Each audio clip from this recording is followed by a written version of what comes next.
আমাদের বহরমপুর পুলিশ পিডির অন্তর্গত বেলডাঙ্গা থানা সেই থানার আইসি এবং এসডিপিও বেলডাঙ্গা বিডিও বেলডাঙ্গা তার এক্সটেনশন অফিসাররা এবং বেলডাঙ্গার এমএলএ সম্মানীয় ভরত জওয়ার এবং আমি নওদার এমএলএ হিসাবে এখানে প্রেজেন্ট ছিলাম। কারণ আমি দুটো জায়গা থেকে জিতেছিলাম, 11 দিন ছিলাম। 4ঠা মে জিতেছি, 15ই মে শুক্রবার বেলা 1:05 আমি রেজিনগর থেকে রিজাইন দিতে হয়েছে। কারণ শপথ নেওয়ার পর 48 ঘন্টার বেশি দুটো আসনে থাকা চাই। স্বাভাবিকভাবে রাজ্যের মুখ্যমন্ত্রী তিনিও দুটোতে জিতেছিলেন, নন্দীগ্রাম থেকে রিজাইন করেছেন আমার আধ ঘন্টা আগে, আমি আধ ঘন্টা পরে একই দিনে রিজাইন করেছি। আমাদের মূল যেটা সমস্যা সেটা হচ্ছে আগামী দিন 28শে মে বৃহস্পতিবার ঈদুল আজহা, যেটা আমাদের কুরবানি বলি বাংলা কথায়, সেই কুরবানির নিয়ে অনেক 1950 সালের একটা অর্ডারটাকে নিয়ে জিওকে নিয়ে বর্তমান সরকার অনেক বাড়াবাড়ি করার চেষ্টা করেছে এবং তারা বলেছে কোনো মতেই গরু কুরবানি দেওয়া যাবে না।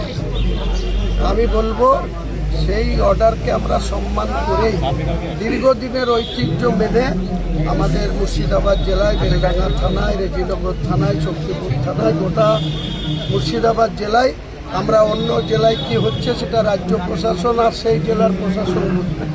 এই জেলায় আমরা জনপ্রতিনিধি হিসাবে বেলডাঙ্গা থানার এসডিপিওর উপস্থিতিতে এবং আইসি বিডিওদের উপস্থিতিতে আমরা সিদ্ধান্ত নিলাম নিশ্চয়ই গরু কুরবানি হবে, কিন্তু সেটা ওপেন প্লেসে হবে না, অর্থাৎ পাবলিকের যাতায়াতের জায়গা দিয়ে হবে না।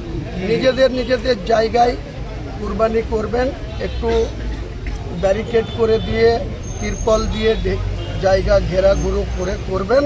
এর জন্য কোনো বয়সের বান নাই, কোনো কিছু আপনাদের হবে না, কিন্তু কোনো শৃঙ্খল যাতে না হয় বা অপর সম্প্রদায়ের মানুষ যেন আমাদের বিরুদ্ধে আঙুল তোলার মতো কাজ করবেন না। যারা ওই গরু কুরবানির পরে মাংস বিতরণের পরে নিজেদের ওটা সন্ধ্যার আগে 4টের মধ্যে সম্পন্ন করার চেষ্টা করবেন, আর যারা চামড়া যাদের বিক্রি করবেন তাদের বলে দেবেন সন্ধ্যার আগেই যেন চামড়া যারা নেবে তারা নিজের মতো জায়গায় রেখে দেয়। রাত্রিবেলায় যেন কোনো চামড়ার ভ্যান বা কোনো 4 চাকা গাড়িতে চাপিয়ে বেলডাঙ্গার কোনো জায়গা দিয়ে মুভমেন্ট হবে না, এটা নিষেধ করে দিচ্ছি। কারণ এ নিয়ে যদি কেউ এই নিয়মকে অমান্য করে পরবর্তীকালে কিন্তু খোঁজ খবর নিয়ে তাদের বিরুদ্ধে কেস হবে।